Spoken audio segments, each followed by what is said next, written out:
Hello friends, कैमेरिक में आपका स्वागत है। मैं हूं डॉक्टर प्रेरणा सक्सेना। दोस्तों, आज आपसे एक सवाल है। वो सवाल क्या है कि क्या आप जानते हैं कि फर्स्ट पब्लिश्ड पीरियडिक टेबल कौन सी थी? इसे किसने दिया था? इसे दिया था फ्रेंड्स मैंडलीव ने। मैंडलीव एक रशियन केमिस्ट है जिन्होंने 63 एलिमेंट्स को अरेंज किया था एटॉमिक मास के इंक्रीजिंग ऑर्डर में।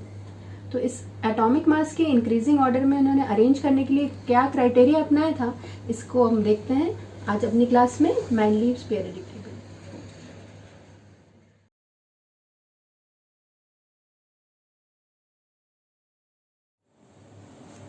फ्रेंड्स, 1869 में दिमित्री इवानोविच मैंडलीव एक रशियन केमिस्ट थे जिन्होंने बहुत सिग्निफिकेंट कंट्रीब्यूशन दिया in the formation of periodic table.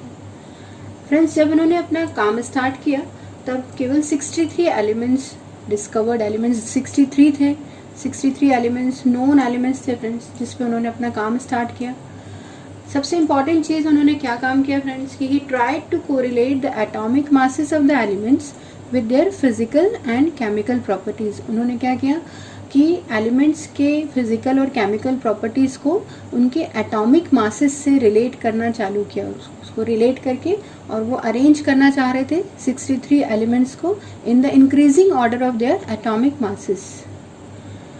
अब उन्होंने कैसे उन्होंने केमिकल प्रॉपर्टीज़ को कोरिलेट किया फ्रेंड्स? तो उन्होंने क्या देखा कि अमंग द केमिकल प्रॉपर्टीज़ कहाँ पर उन्होंने कॉन्सेंट्रेट किया? He concentrated mainly on behaviour of hydrides. Hydrides क्या होते हैं फ्रेंड्स? Compounds with hydrogen.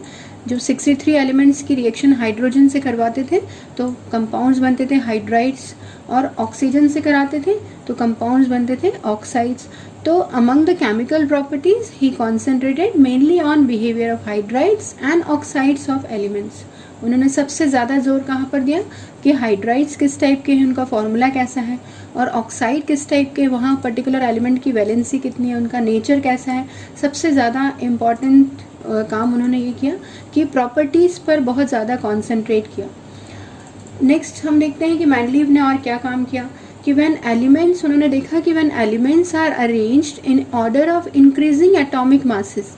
उन्होंने क्या देखा कि जब हम एलिमेंट्स को उसके एटॉमिक मास के इंक्रीजिंग ऑर्डर में सेट करते हैं तो similar properties of elements reoccur after definite gap. तो एलिमेंट्स की जो सिमिलर प्रॉपर्टीज़ होती हैं वो after definite gap of atomic masses फिर से वही प्रॉपर्टीज़ रिपीट होती है फ्रेंड्स, रीअकर होती हैं। तो ऐसी रिपीटेशन वाली प्रॉपर्टीज़ को हम क्या बोलते हैं? It is called periodic function. तो एक बार हम पढ़ लेते हैं फ्रेंड्स कि इसमें क्या लिखा है कि when elements are arranged in order of increasing atomic masses, similar properties of the elements reoccur after definite gap of atomic masses. This reoccurrence of properties after definite gap is known as periodic function. This is very much important for the examination point of view friends. Next आता है, ये जब सारा सब कुछ इन्होंने अच्छे से सब कर लिया, इन्होंने ये देख लिया कि एटॉमिक मासेस के ऑर्डर में अगर हम एलिमेंट को सेट करते हैं एक टेबल के अंदर तो थोड़ी देर के बाद सेम प्रॉपर्टीज़ रिपीट होती हैं। तो इसको देख के उन्होंने क्या किया, वो एक कंक्लूजन पे पहुँचे, और अपने कंक्लूजन के बाद उन्होंने अपना एक लॉ दिया फ्रेंड्स, और इस लॉ को हम बोलते हैं मैंडलीव्स पीरियडिक लॉ। अब देखिए कि मैंडलीव पीरियडिक लॉ क्या है कि the properties of elements are periodic function of their atomic masses. Friends, periodic function का मतलब तो आपको पता ही है। पीरियडिक फंक्शन क्या है? Recurrence of properties after definite gap. तो उन्होंने अपना लॉ क्या दिया कि the properties of elements are a periodic function of their atomic masses. अब आइए हम देखते हैं मैंडलीव की पीरियडिक टेबल, और हम इसके बाद आगे बात करते हैं। फ्रेंड्स, अब हम स्टार्ट करते हैं description of Mendeleev's periodic table. Mendeleev ने 63 एलिमेंट्स को एक टेबल में उनके एटॉमिक मास के इंक्रीजिंग ऑर्डर में सेट किया, और इस टेबल को मैंडलीव्स पीरियडिक टेबल के नाम से जाना जाता है। मैंडलीव की पीरियडिक टेबल में 8 वर्टिकल कॉलम्स जिन्हें ग्रुप एंड 6 हॉरिजॉन्टल रोज जिन्हें पीरियड कहा गया है। मैंडलीव ने पीरियडिक टेबल में पीरियड्स को अरेबिक न्यूमरल 1 2 3 4 एंड ग्रुप्स को रोमन न्यूमरल्स से शो किया है। मैंडलीव की पीरियडिक टेबल में पीरियड नंबर 3 तक तो फ्रेंड्स सारे सिंगल एलिमेंट्स हैं, लेकिन पीरियड नंबर 4 5 6 में और एलिमेंट्स को एकोमोडेट करने के लिए 4, 5, 6 पीरियड को उन्होंने 2 सब पार्ट्स में डिवाइड किया। 2 सब पार्ट्स कौन से थे फ्रेंड्स? ग्रुप ए और ग्रुप बी। ग्रुप ए के एलिमेंट्स को अपर लेफ्ट कॉर्नर में और ग्रुप बी के एलिमेंट्स को लोअर राइट कॉर्नर में शो किया जाता है। मैनलीव ने अनडिस्कवर्ड एलिमेंट के लिए अपनी पीरियडिक टेबल में बहुत सारे गैप्स छोड़ दिए थे और लेटर ऑन जब उनका एलिमेंट्स की डिस्कवरी हुई तो उनकी फिजिकल और केमिकल प्रॉपर्टीज़ के अकॉर्डिंग उन एलिमेंट्स को उन्हीं गैप्स में पोजीशन मिली जैसा मैनलीव ने प्रेडिक्ट किया था। मैनलीव ने क्या प्रेडिक्ट किया था फ्रेंड्स? मैनलीव ने ये प्रेडिक्ट किया था कि जो एलिमेंट्स अभी डिस्कवर हैं, अनडिस्कवर्ड हैं, उनके लिए उन्होंने गैप छोड़े हैं और उनकी फिजिकल और केमिकल प्रॉपर्टीज़ उनके प्रीसीडिंग एलिमेंट्स से मैच करती है। इन एलिमेंट्स को आइडेंटिफाई करने के लिए उन्होंने प्रीसीडिंग एलिमेंट्स के आगे, क्योंकि एलिमेंट्स डिस्कवर तो थे नहीं, तो उन्होंने प्रीसीडिंग एलिमेंट्स के आगे संस्कृत के प्रीफिक्स एका और द्वि वर्ड को यूज़ किया। जैसे फॉर एग्जाम्पल अगर हम देखें मैनलीव की पीरियडिक टेबल तो हम क्या देखते हैं कि स्कैंडियम, गैलियम और जर्मेनियम मैनलीव की पीरियडिक टेबल का पार्ट नहीं थे। उन्होंने स्कैंडियम की जगह, क्योंकि स्कैंडियम की पोजीशन कहाँ है फ्रेंड्स? जैसे हम देखते हैं कि स्कैंडियम की पोजीशन बोरॉन के बाद है, तो बोरॉन के बाद का वर्ड उन्होंने एका वर्ड यूज़ किया उसके लिए और उसको क्या बोला उन्होंने? एका बोरॉन। इसी तरीके से एल्यूमिनियम के बाद भी उन्होंने गैप छोड़ा है, उसको उन्होंने नाम दिया था एका एल्यूमिनियम, और सिलिकॉन के बाद के गैप को उन्होंने एका सिलिकॉन नाम दिया। और फ्रेंड्स एक चीज़ और मैं आपको बता दूं कि एका सिलिकॉन, एका एल्यूमिनियम और एका बोरॉन के उन्होंने पहले से ही एटॉमिक नंबर प्रेडिक्ट करके रखे थे। उनके ऑक्साइड्स और क्लोराइड्स के फॉर्मूले भी उन्होंने पहले से ही प्रेडिक्ट किए थे कि अगर वो उनके एलिमेंट्स की डिस्कवरी होगी तो उनके ऑक्साइड का फॉर्मूला क्या होगा और उनके क्लोराइड्स का फॉर्मूला क्या होगा। लेटर ऑन एका बोरॉन की जगह जो एलिमेंट डिस्कवर हुआ उसकी प्रॉपर्टीज़ पूरी बोरॉन से मैच करती थी, इसलिए उस एलिमेंट का नाम क्या दिया गया? स्कैंडियम।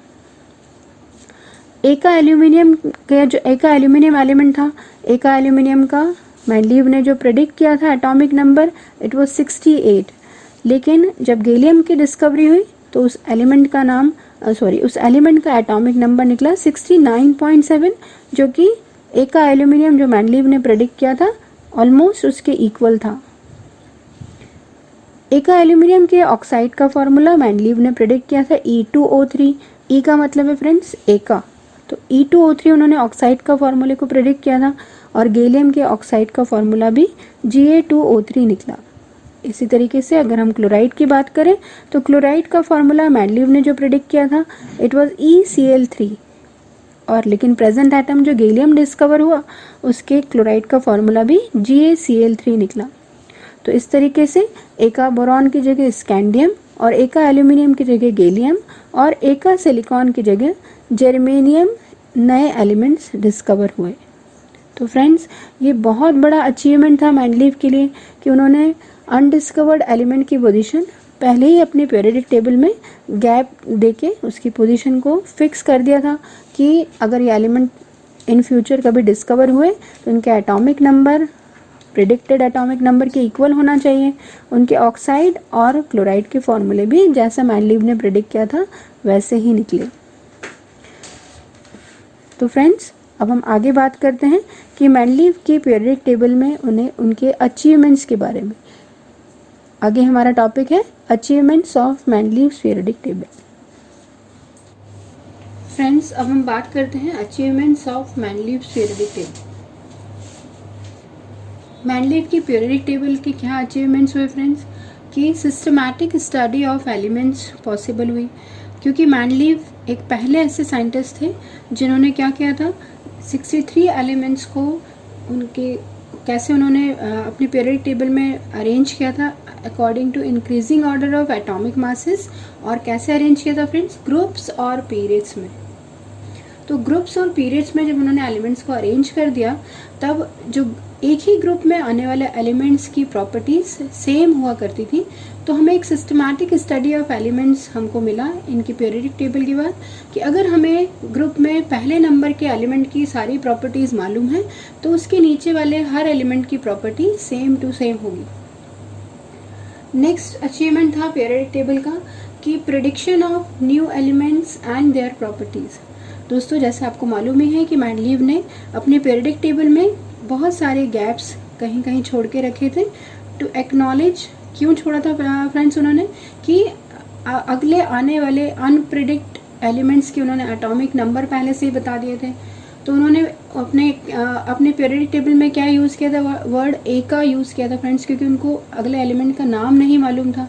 तो उन्होंने जैसे बोरॉन के बाद वाले एलिमेंट्स में आप उन्होंने गैप छोड़ा था, उसको बोला था उन्होंने एका बोरॉन। सिलिकॉन के बाद वाले को बोला था एका सिलिकॉन, और एल्यूमिनियम के बाद वाले को एका एल्यूमिनियम। तो जब इन एलिमेंट्स की डिस्कवरी हुई और एका बोरान की जगह कौन सा एलिमेंट्स आया, स्कैंडियम। एका सिलिकॉन की जगह आने वाला एलिमेंट था जर्मेनियम, और एका एल्यूमिनियम की जगह गैलियम। तो इन्होंने सारे एलिमेंट्स की पोजीशन पहले से प्रेडिक्ट करके रखी थी। तो उसी जगह पे सारे नए एलिमेंट्स की जो डिस्कवर होते जा रहे थे वो वहीं पर पोजीशन ऑक्यूपाई कर रहे थे जहां इन्होंने गैप छोड़ा था। और उन्होंने जो प्रॉपर्टीज़ डिसाइड की थी, जैसे फार्मूलेज डिसाइड किए थे फ्रेंड्स, वैसे ही सेम टू सेम फार्मूले इन लोगों ने पर्टिकुलर ऑक्साइड, हाइड्राइड और क्लोराइड के साथ में वैसे ही फार्मूले बने जैसे मेंडलीव ने प्रिडिक्ट किए थे। नेक्स्ट आता है position of noble gases. Friends Mendeleev के टाइम पे नोबल गैसेस नहीं थी। अब नोबल गैसेस कौन सी होती हैं, helium, neon, argon, krypton, xenon, ये सारी नोबल गैसेस हैं जो कि अर्थ क्रस्ट पर नहीं होती हैं फ्रेंड्स। थोड़ी सी ये स्प्रिंग वाटर में होती हैं, लेकिन अर्थ क्रस्ट पर नहीं थी, इसलिए इनकी डिस्कवरी बहुत लेट हुई। ये अपर एटमॉस्फेयर में मिलती हैं सारी गैसेस, ये नोबल गैसेस। तो जब नोबल गैसेस की डिस्कवरी हुई तो मेंडलीव ने अपनी खुद की पीरियोडिक टेबल को बिना डिस्टर्ब किए उन्होंने नोबल गैसेस को एक अलग से स्लॉट दिया। और अलग से स्लॉट कहाँ दिया, ग्रुप 1 के आगे एक पूरा स्लॉट नोबल गैसेस का था। तो नोबल गैसेस को पीरियोडिक टेबल में बिना डिस्टर्ब किए एक अलग से पोजीशन दी गई, उनके लिए एक नया ग्रुप डिसाइड किया गया। नेक्स्ट आता है correction in atomic masses. Mendeleev ने क्या किया था फ्रेंड्स कि कुछ जो एलिमेंट्स थे, मेंडलीव हमेशा क्या सोचते थे कि वो एलिमेंट्स की प्रॉपर्टीज़ में सिमिलरिटी पे उन्होंने बहुत ज़्यादा स्ट्रेस दिया था कि जो भी एलिमेंट्स की प्रॉपर्टीज सेम होगी उनको हम एक ही ग्रुप में रखेंगे। तो ऐसे में कभी कभी उन्होंने क्या किया कि कुछ एलिमेंट्स थे जिनके एटॉमिक मासेस थोड़े रॉन्ग आ रहे थे, तो उन्होंने उनके एटॉमिक मासेस को भी करेक्ट किया। जैसे फॉर एग्जांपल उन्होंने करेक्ट किया एटॉमिक मासेस गोल्ड के और प्लेटिनम के। तो ये कुछ अचीवमेंट्स थे फ्रेंड्स मेंडलीव की पीरियोडिक टेबल में। अब फ्रेंड्स देखिए कि ये बहुत बड़ा एक सिग्निफिकेंट वर्क था जो कि मेंडलीव ने किया था। तो इसके लिए उनको नोबेल प्राइज़ के लिए सिलेक्ट किया गया, लेकिन नोबेल प्राइज़ मिलने से पहले ही उनकी डेथ हो गई फ्रेंड्स। तो वो नोबेल प्राइज़ को अचीव नहीं कर पाए, मतलब रिसीव नहीं कर पाए, अचीव नहीं बोल सकते, रिसीव नहीं कर पाए। तो इसलिए क्या किया, रशियन केमिकल सोसाइटी ने उनके नाम के आगे मेंडलीव गोल्ड मेडल आजकल देती है रशियन केमिकल सोसाइटी, जो कि इस फील्ड में जो साइंटिस्ट बहुत ज़्यादा वर्क करते हैं तो उनको आजकल रशियन केमिकल सोसाइटी एक ईयरली अवार्ड देती है मेंडलीव गोल्ड मेडल के नाम से। और पीरियोडिक टेबल में फ्रेंड्स एक और चीज़ आपको नहीं बता दूं कि पीरियोडिक टेबल में मेंडलीव के नाम से एक नया एलिमेंट है जिसका एटॉमिक नंबर 101 है, और इसको भी क्या नाम दिया गया है उनके नाम के कारण, मेंडलवियम, और इसका एटॉमिक नंबर फ्रेंड्स है 101। तो ये कुछ अचीवमेंट्स हैं मेंडलीव की पीरियोडिक टेबल में। अब दोस्तों देखिए जहाँ पर अचीवमेंट होता है वहाँ कुछ लिमिटेशंस भी होते हैं। तो मेंडलीव की पीरियोडिक टेबल में कुछ लिमिटेशंस भी थे। तो लिमिटेशंस के बारे में अब हम बात करते हैं कि क्या क्या लिमिटेशंस थे। लिमिटेशंस क्या थे, अब हम आते हैं लिमिटेशन पे। तो limitations of Mendeleev periodic table थे फ्रेंड्स कि एनोमलस प्लेसमेंट ऑफ हाइड्रोजन। पहला बहुत बड़ा ड्रॉबैक था इनकी पीरियोडिक टेबल का कि इन्होंने हाइड्रोजन की पोजीशन को ये क्लियर नहीं कर पाए। अब कैसे क्लियर नहीं कर पाए हम ये समझ लेते हैं। एनोमलस प्लेसमेंट ऑफ हाइड्रोजन,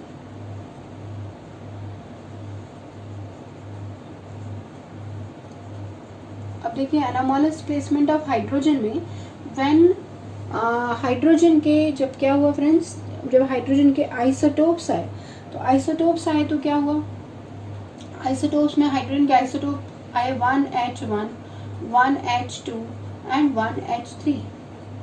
अब इनकी जो पीरियोडिक टेबल थी ये एटॉमिक मास के इंक्रीजिंग ऑर्डर में लिखी हुई थी। तो यहाँ पे देखिए हाइड्रोजन को 3 पोजीशंस मिलना चाहिए थे, 1 2 3। तो फर्स्ट, सेकेंड और थर्ड पोजीशन पे केवल हाइड्रोजन को होना चाहिए था, लेकिन एक एलिमेंट की तो एक ही पोजीशन होती है किसी भी पीरियोडिक टेबल में। तो ये हाइड्रोजन की पोजीशन को ये क्लियर नहीं कर पाए। तो यहाँ पर क्या हुआ फ्रेंड्स, यहाँ पर हाइड्रोजन की पोजीशन, यहाँ हम कह सकते हैं पोजीशन ऑफ आइसोटोप्स क्लियर नहीं हुए। सेकेंड पॉइंट इनका था यहाँ पर हाइड्रोजन के आइसोटोप्स के कारण यहाँ पे पोजीशन इनकी क्लियर नहीं हुई। ये आइसोटोप्स थे फ्रेंड्स हाइड्रोजन के, तो हम कह सकते हैं कि position of isotopes was not clear, position जो है हाइड्रोजन की क्लियर नहीं थी। एक और था फ्रेंड्स की anomalous placement of hydrogen. Mendeleev ने अपने पीरियोडिक टेबल में जो हाइड्रोजन था, हाइड्रोजन की जो प्रॉपर्टीज़ थी, हाइड्रोजन की प्रॉपर्टीज़ फर्स्ट ए ग्रुप से भी मैच करती थी और 7th ए ग्रुप से भी मैच करती थी। तो फर्स्ट ए से भी हाइड्रोजन सिमिलरिटी शो करता था, 7th ए से भी वो सिमिलरिटी शो करता था कुछ प्रॉपर्टीज़ में।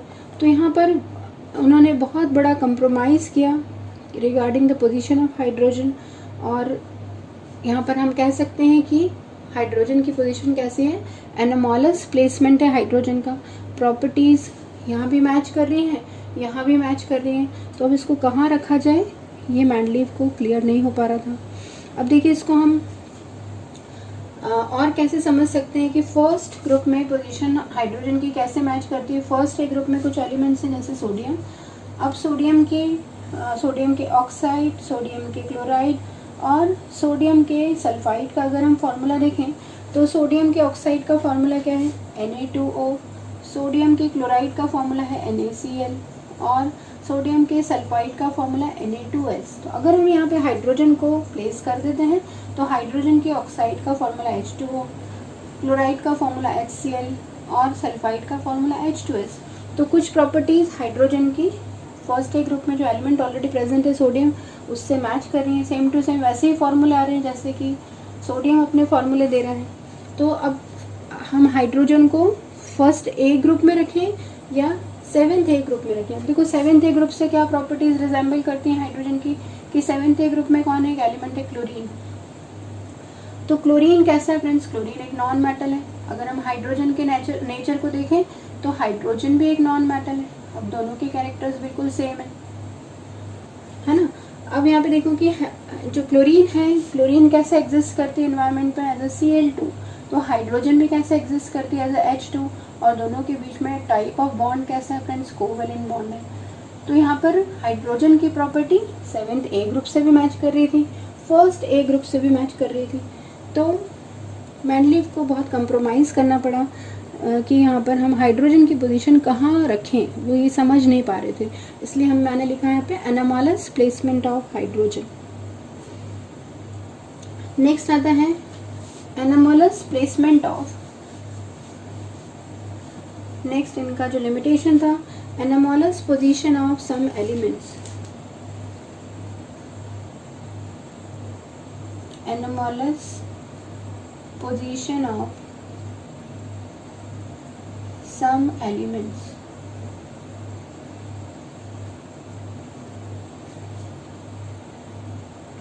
यहाँ पर देखिए फ्रेंड्स कि मेंडलीव ने अपने पीरियोडिक टेबल में जो हायर एटॉमिक मास, उनकी पीरियोडिक टेबल कैसी थी friends, increasing order of atomic masses के टर्म्स में उन्होंने अरेंज किया था। लेकिन कहीं कहीं उन्होंने क्या कर दिया कि केमिकल प्रॉपर्टीज़ पर उन्होंने ज़्यादा स्ट्रेस दिया, और इसके कारण उन्होंने क्या किया कि जो एटॉमिक नंबर जिनके ज़्यादा थे उनको कम एटॉमिक नंबर वाले एलिमेंट से पहले रख दिया। जैसे फॉर एग्जांपल अगर हम बात करें कि आर्गन जो है, आर्गन का एटॉमिक मास 39.9 है, तो इन्होंने इसको प्लेस किया बिफोर पोटेशियम। इनका पहले, इसके बाद था पोटेशियम, और पोटेशियम का एटॉमिक नंबर था फ्रेंड्स 39.1। तो 39.9 वाले आर्गन को पहले रख दिया गया था, पोटेशियम 39.1 वाले को बाद में रख दिया था। इसी तरीके से अगर हम बात करते हैं तो कोबाल्ट एटॉमिक नंबर 58.93 को पहले रखा गया था, किसके पहले रखा गया था, निकल के पहले, जिसका एटॉमिक नंबर था 58.7।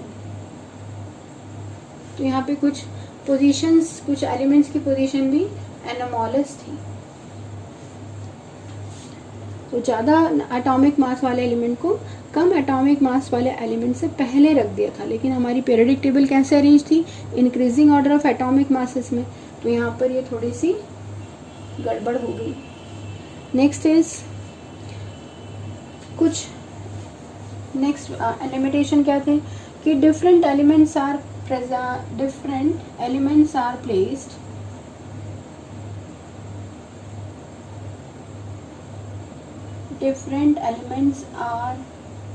placed in same subgroup.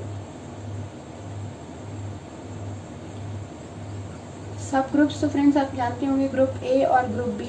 जैसे अभी हमने मैनलीफ की पीरियोडिक टेबल देखी थी, तो सब ग्रुप ए और सब ग्रुप बी में, सब ग्रुप ए में जो प्रेजेंट एलिमेंट है उनकी प्रॉपर्टी सब ग्रुप ए के एलिमेंट्स, और सब ग्रुप बी को जैसे मैंने बताया था यहाँ पर एलिमेंट्स के 4, 5, 6 पीरियड के उन्होंने 2 सब पार्ट किए थे, एक सब ग्रुप ए और एक सब ग्रुप बी। तो सब ग्रुप ए के एलिमेंट्स को हम कैसे लिखते थे, अपर मोस्ट कॉर्नर पे यहाँ, और सब ग्रुप बी को हम यहाँ लिखते थे। तो सब ग्रुप ए में जितने भी एलिमेंट्स थे उनकी प्रॉपर्टीज़ कैसी होती थी, मैच करना चाहिए थी। सब ग्रुप बी में जितने एलिमेंट्स थे उनकी प्रॉपर्टीज़ मैच करना चाहिए थी। लेकिन लिथियम, सोडियम, पोटेशियम जो कि फर्स्ट ए ग्रुप में थे, फर्स्ट सब ग्रुप ए में थे, उनकी प्रॉपर्टीज़ कॉपर, सिल्वर और गोल्ड से मैच नहीं करती थी। तो ये सब ग्रुप ए और सब ग्रुप बी जो है, they are the member of same group. तो यहाँ पर था फ्रेंड्स कि लिथियम, सोडियम, पोटेशियम के नीचे ही यहाँ पर उन्होंने कॉपर, सिल्वर और गोल्ड लिख दिया था। और कॉपर, सिल्वर और गोल्ड जो कि किसके मेंबर्स थे, सब ग्रुप बी के मेंबर्स थे, कॉपर, सिल्वर, गोल्ड। यहाँ था कॉपर, सिल्वर एंड गोल्ड।